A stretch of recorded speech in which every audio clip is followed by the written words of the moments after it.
नेपाली समयअनुसार शनिबार बिहान मियामीको मैदानमा एउटा यस्तो खेल हुँदैछ जसले विश्वको ध्यान तानेको छ।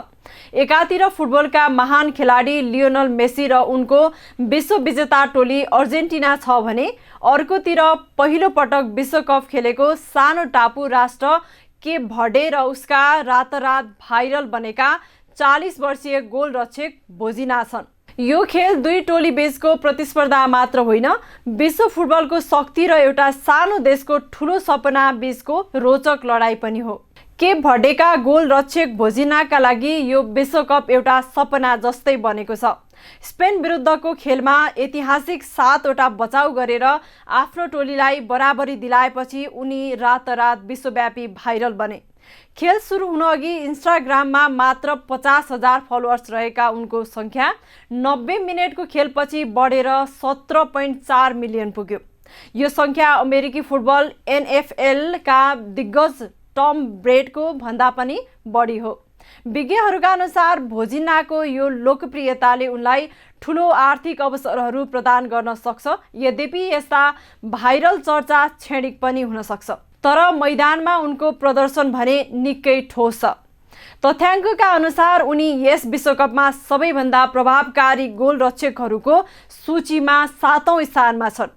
भोजिनाको अगाडि शुक्रबार एउटा पहाड जस्तै चुनौती उभिनेछ। लियोनल मेसी यस विश्वकपमा उत्कृष्ट फर्ममा छन्, जसले 3 खेलमा 6 गोल गरिसकेका छन्। फिफा वरियतामा पहिलो स्थानमा रहेको अर्जेन्टिना र 67औं स्थानमा रहेको केप भर्डे बीचको यो दूरी यस चरणकै सबैभन्दा ठूलो दूरी हो। तथ्याङ्कका अनुसार मेसीले गोल पोस्टको बीचको भागबाट प्रहार गर्न रुचाउँछन् भने भोजिनाले यस प्रतियोगितामा अहिलेसम्म 51वटा प्रहारको सामना गरिसकेका छन्। मेसीले सामना गरेका अघिल्ला गोलरक्षकहरूभन्दा भोजिना निकै उत्कृष्ट फर्ममा देखिएकाले यो भिडन्त निकै रोचक हुने अनुमान गरिएको छ। भोजिना र अर्जेन्टिना बीचको सम्बन्ध खेलभन्दा पनि पुरानो र भावनात्मक छ। भोजिनाका बुबा अर्जेन्टिनाका फुटबल फ्यान थिए।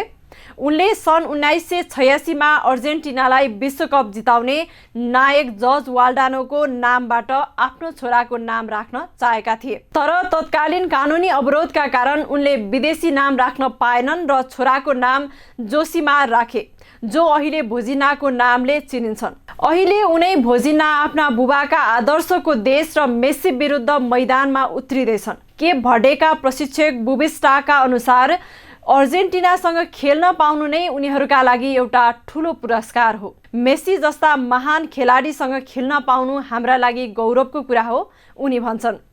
तर मैदानमा छिरेपछि हामी अनुहार हेर्दैनौं, हामी आफ्नो अनुशासन र पहिचानका साथ प्रतिस्पर्धा गर्नेछौँ। टोलीका डिफेन्डर डिनी भर्जेसले पनि मेसीसँग खेल्नु बाल्यकालको सपना भएको तर मैदानमा अर्जेन्टिनालाई हराउने अवसर रहेको बताएका छन्। स्पेनलाई रोकेर र उरुग्वेलाई बाहिर पठाएर यहाँसम्म पुगेको केप भर्डेका लागि यो खेल एउटा परिकथालाई पूर्णता दिने अवसर हो। के भोजिनाले मेसीको प्रहार रोकेर विश्व फुटबलमा अर्को हलचल ल्याउलान्? यसको उत्तर शनिबार बिहान मियामीको मैदानले दिनेछ।